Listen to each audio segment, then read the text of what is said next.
Assalamualaikum warahmatullahi wabarakatuh. Nama saya Ahmad Teguh Maulana, NIM E 2019 1066. Di sini saya akan menanggapi video dari Bapak Abdul Wadud Nafis, LCMEI, yaitu tentang konsep dasar ekonomi Islam.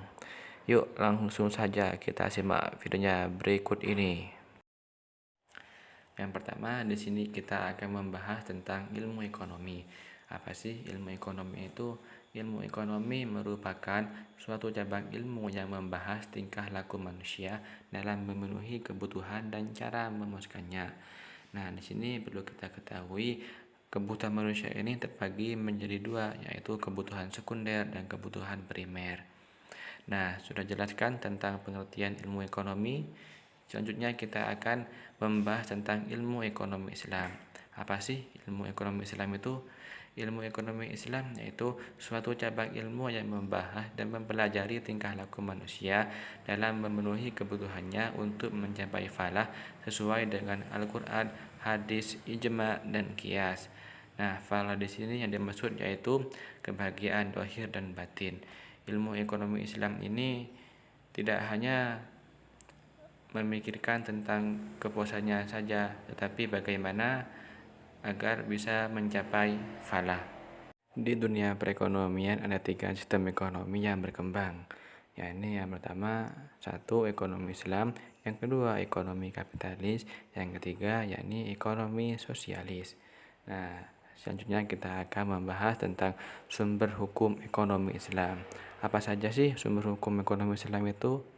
Yang pertama yaitu Al-Quran, yang kedua hadis, yang ketiga ijma, dan yang terakhir yaitu qiyas. Selanjutnya kita akan membahas tentang dasar-dasar ekonomi Islam. Dasar-dasar ekonomi Islam ini ada 6. Yang pertama yaitu tauhid, yang artinya mengesahkan Allah. Nah, jadi kita harus meyakini setiap apa yang kita lakukan dalam berbisnis ataupun dalam kegiatan ekonomi itu diketahui oleh Allah. Yang kedua yaitu sidik. Sidik artinya jujur.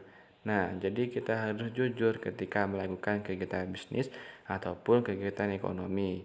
Kita harus melakukan dengan jujur dan benar.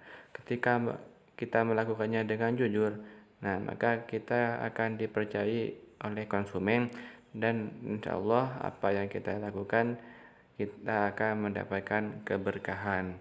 Yang ketiga yakni mengakui hak milik individu dan hak milik umum. Yang keempat yaitu al-adalah, yang artinya keadilan.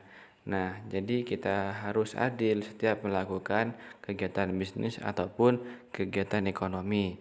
Yang kelima yaitu at-tawasun, yang artinya keseimbangan.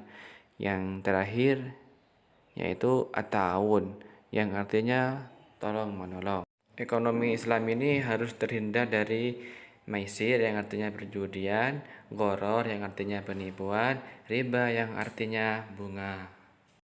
Ya baik, mungkin sampai di sini saja video kali ini. Saya mohon maaf jika ada kesalahan baik dari ucapan ataupun tutur kata. Dan juga terima kasih kepada teman-teman yang sudah menyaksikan video ini.